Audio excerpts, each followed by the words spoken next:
Hello ನನ್ನ ಕುಟುಂಬದವರೇ, ಹೇಗಿದ್ರೆಲ್ಲರೂ? ಇವತ್ತು ನಿಮ್ಮ ಜೊತೆ ಸಿಹಿಯಾದ ಒಂದು ಸ್ವೀಟ್ ರೆಸಿಪಿಯನ್ನು ತೊಗೊಂಡು ಬಂದಿದ್ದೀನಿ.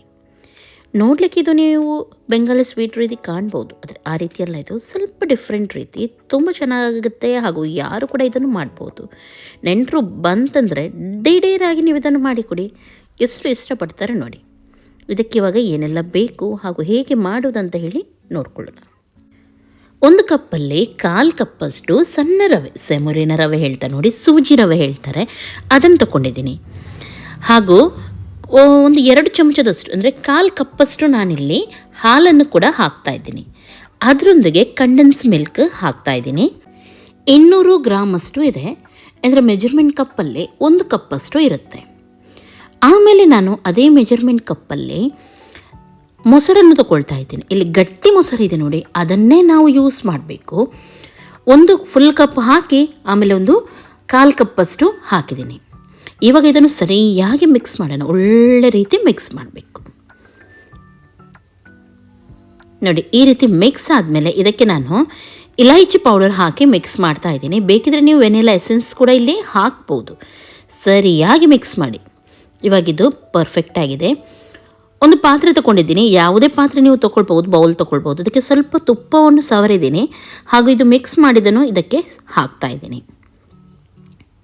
ಹಾಗೂ ಮೇಲ್ಗಡೆಯಿಂದ ಸ್ವಲ್ಪ ಬಾದಾಮ್ ಹಾಗೂ ಪಿಸ್ತವನ್ನು ಕೂಡ ಸೇರಿಸ್ತಾ ಇದ್ದೀನಿ. ಓಕೆ, ಇವಾಗ ಇದನ್ನು ಎಲ್ಲವನ್ನು ಹಾಕಿ ಆದಮೇಲೆ ಸಿಲ್ವರ್ ಫಾಯಿಲ್ ಇರುತ್ತೆ ನೋಡಿ, ಅದರಿಂದ ಇದನ್ನು ಟೈಟಾಗಿ ಮುಚ್ಚೋಣ. ಇಲ್ಲದ್ರೆ ಏನಾಗುತ್ತೆ, ನಾವು ಸ್ಟೀಮ್ ತೆಗೆಯುವಾಗ ಅದರ ನೀರು ಇದರೊಳಗೆ ಬಿದ್ದರೆ ಪ್ರಾಬ್ಲಮ್ ಆಗುತ್ತೆ. ಹಾಗಾಗಿ ಕರೆಕ್ಟಾಗಿ ಸಿಲ್ವರ್ ಫಾಯಿಲಿಂದ ಈ ರೀತಿ ರ್ಯಾಪ್ ಮಾಡಬೇಕು. ಆಲ್ರೆಡಿ ನಾನು ಸ್ಟೀಮ್ ಮಾಡಲಿಕ್ಕೆ ಇಟ್ಟಿದ್ದೀನಿ ಇಡ್ಲಿ ಪಾತ್ರೆಯನ್ನು, ಕುದೀತಾ ಉಂಟು ನೀರು.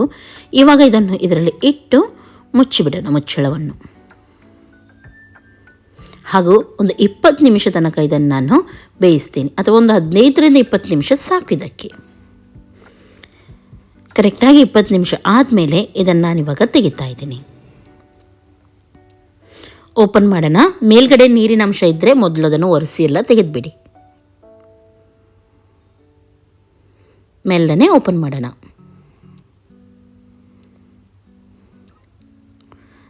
ವಾವ್, ನೋಡಿ ಎಷ್ಟು ಚೆನ್ನಾಗಿ ಬಂದಿದೆ ಇದು. ನೋಡ್ಬೋದು ನೀವು, ಗಟ್ಟಿಯಾಗಿ ಪರ್ಫೆಕ್ಟಾಗಿ ಬಂದಿದೆ. ನೀವು ಸುಮಾರು ಸಲ ಬೆಂಗಾಲಿ ಸ್ವೀಟ್ ಬಾಪದೋಯ್ ಅಂತ ಹೇಳ್ತೀವಿ ನೋಡಿ, ಅದನ್ನು ನೀವು ಮಾಡಿರ್ಬೋದು.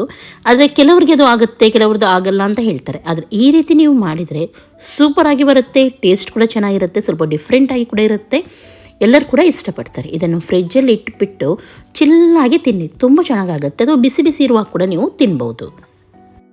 ಎಷ್ಟೊಂದು ಸಾಫ್ಟ್ ಇದೆ, ಹೇಗಿದೆ ನಿಮಗೆ ನೋಡುವಾಗಲೇ ಗೊತ್ತಾಗುತ್ತೆ, ನಾನು ಹೇಳಲೇಬೇಕಂತ ಇಲ್ಲ. ಇದನ್ನು ಟ್ರೈ ಮಾಡಿ ಹೇಳಿ ಯಾವ ರೀತಿ ಆಗಿತ್ತಂತ ಹೇಳಿ. ಈ ನನ್ನ ರೆಸಿಪಿ ನಿಮಗೆ ಇಷ್ಟ ಆಯಿತು, ಈಸಿ ಇದೆ ಅಂತ ಆದರೆ ಒಂದು ಲೈಕ್ ಮಾಡಿ, ನಿಮ್ಮ ಫ್ರೆಂಡ್ಸ್ ಜೊತೆ ಎಲ್ಲರ ಜೊತೆ ಶೇರ್ ಮಾಡಿ. ತುಂಬ ಸೂಪರ್ ಇದೆ, ಖಂಡಿತ ಟ್ರೈ ಮಾಡಿ. ಈಸಿ ರೆಸಿಪಿಗೋಸ್ಕರ ನನ್ನನ್ನು ಫಾಲೋ ಮಾಡ್ತಾ ಇರಿ. ನಾಳೆ ಸಿಗ್ತೀನಿ. ಟೇಕ್ ಕೇರ್, ಬಾಯ್ ಬಾಯ್.